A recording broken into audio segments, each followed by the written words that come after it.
Nah, namanya siapa Mas? Abdullah Bagir. Coba kira Mas. Jenis usaha yang Anda jalankan apa tuh Mas? Dan udah berapa lama? Jasa pengecetan waterproofing, spesialis pengecetan rumah. Bagian finishing rumah itu bukan kayak bangun bangunan, tapi pengecetan saja dan juga mengatasi kebocoran, perbaikan plafon, perbaikan kusen, kayu, ataupun ngecat pintu kayu, semi duko, mobilnya segala macam. Dan usaha saya ini sudah berdiri sejak 2007 sampai sekarang. Bagaimana Anda menerapkan prinsip etika kepemimpinan dalam menjalankan bisnis? Etika kepemimpinan kami itu kami terhadap karyawan-karyawan kami atau tukang kami itu tidak salah kayak bukan seperti raja dan anak buah. Saya suka kayak ngatur-ngatur, berkata-kata, bukan. Tapi kami menghormati tukang kami atau karyawan kami itu ya selayaknya kami menghormati kepada orang lain, sikap sopan apa segala macam. Mungkin saya yang masih umur muda ini kalau sama yang lebih tua tuh biasanya manggilnya Mas gitu, tidak memakai nama apa segala macam. Dan kalau ingin meminta bantuan atau melakukan perintah lah, itu saya biasanya mengatakan minta tolong gitu, ininya sopan gitu. Terus gimana cara Anda menangani konflik dalam tim dengan mitra bisnis? Selama saya jalani ya, konflik itu pasti ada dalam sebuah bisnis. Ya mungkin ada yang terjadi konflik dengan klien atau dengan tukang kami, ataupun dua-duanya, tukang kami dan klien kami. Nah, cara mengatasinya ya kami jalani, maksudnya kami pikirkan jalan keluarnya, bagaimana cara keluar dari konflik tersebut, tapi dengan cara yang sopan, maksudnya tidak dengan amarah. Kalau amarah, dibalas dengan amarah, tidak ada jalan keluarnya.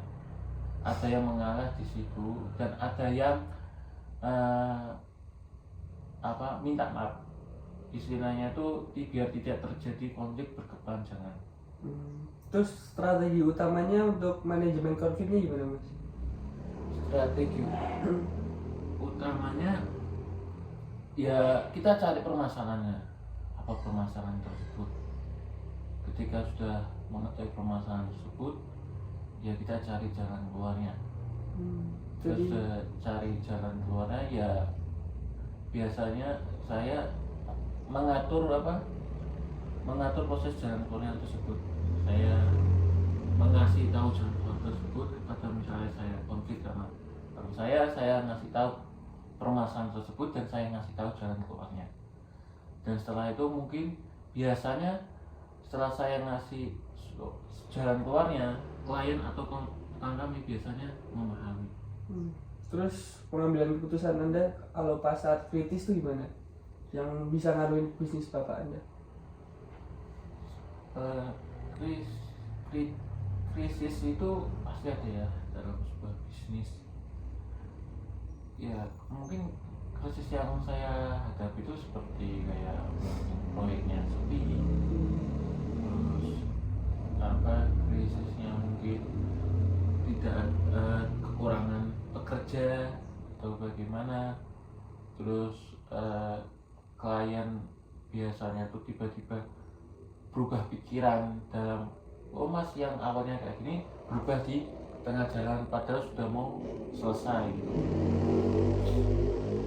Itu pengambilan keputusan Anda gimana? Pengambilan keputusannya ya itu kami cari jalan keluarnya, bagaimana kami bisa keluar krisis tersebut. Kayak misalnya proyeknya sepi atau bagaimana, kita biasanya membuat brosur yang banyak-banyak, terus kita ke toko-toko bahan bangunan, toko-toko atau mitra 10 toko cat yang sudah besar gitu, biasanya kita taruh di mobil-mobil ataupun ketika kita mampir ke rumah makan yang bagus yang isinya parkirannya mobil-mobil tersebut, kita kasih brosurnya di depan kaca mobil tersebut.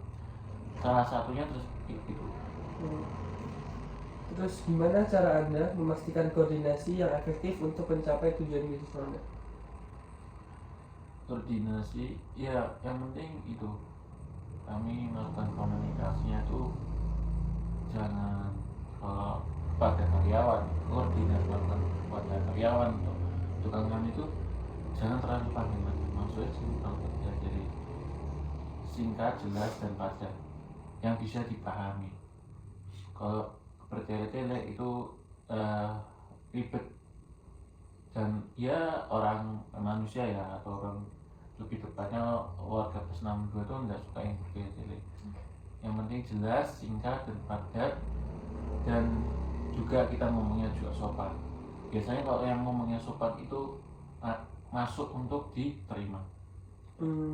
Ya. Terus bentuk laporan yang diberikan karyawan itu gimana Mas ya? Laporan yang biasanya tukang kami memberikan laporan tuh kayak dokumentasi video-video pekerjaan, foto-foto pekerjaan, itu kita laporkan. Setelah kita menerima laporan tersebut, kita laporkan ke klien. Terus biasanya nih kalau karyawan kerjanya bagus itu dikasih reward nggak Mas? Ya, kami kasih reward. Biasanya kami kasih rewardnya tuh kami tambah uang gajinya, uang borongannya, ataupun kalau di harian ya kita akan tambahi uang harian. Terus misal ada masalah di organisasi Anda, di usaha Anda, nah itu gimana cara nanganinnya, sama apa dampaknya buat tim Anda, buat karyawan Anda? Masalah yang dilakukan oleh karyawan kami atau tukang kami itu pasti banyak, pasti setiap tahun pasti ada. Ya, kami selalu, bahkan kami ketika ada masalah tersebut kami selalu memecat, kadang ya pasti ada yang 2 atau 3 tukang kami yang kami pecat. Terus Ya, dampaknya buat tim gimana? ya dampaknya ya buat tim apa ya, kayak yang misalnya uang proyek tersebut kita sudah keluarkan sesuai, tapi ketika tukang kami melakukan kesalahan atau bagaimana, itu dampaknya kepada keuangan kami. Saya kadang mengambil uang dari proyek tukang kami yang lain atau gimana, itu bisa dampaknya gaji tukang kami itu terhambat apa gimana. Terus saran untuk mahasiswa yang ingin memulai bisnis dan menjadi pemimpin yang berkelanjutan? Yang kalau mahasiswa ingin melakukan bisnis itu sarannya yang pertama niat, terus apa bisnis yang kita kerjakan, ataupun lebih baiknya ketika mahasiswa ingin mengambil jurusan mahasiswa ini sudah memikirkan planning, dia ingin usaha apa, nah jurusan itu sesuai dengan usaha tersebut. Nah ketika sudah masuk jurusan tersebut, dia selama kuliah dia mengumpulkan uang modal untuk melakukan bisnis tersebut. Misalnya dia bisa kuliah di luar kota apa segala macam, terus ditransfer mungkin 10 juta apa gimana, nah itu sisa-sisanya uang yang ditransfer itu tabung. Nah setelah mungkin lulus atau gimana ya kembali dari niat tersebut. Niat tuh bukan karena saya niat gini-gini cuma ngomong doang, tapi kita kerjakan bisnisnya. Setelah kita kerjakan bisnisnya tersebut, kita awal-awal bisnis itu jangan melihat untungnya.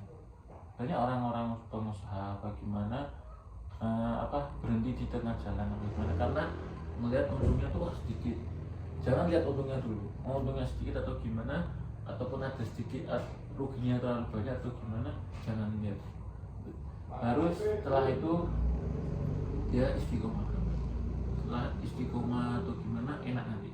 Bahkan nanti kok orang-orang sukses tuh setelah berhasil untuk menjalankan bisnisnya biasanya dia dibilang biasanya dia bilang bisnis itu mudah, menjalankan bisnis itu mudah karena mereka ini sukses gitu. Ya. Terima kasih Mas Bagir buat wawancaranya. Ya.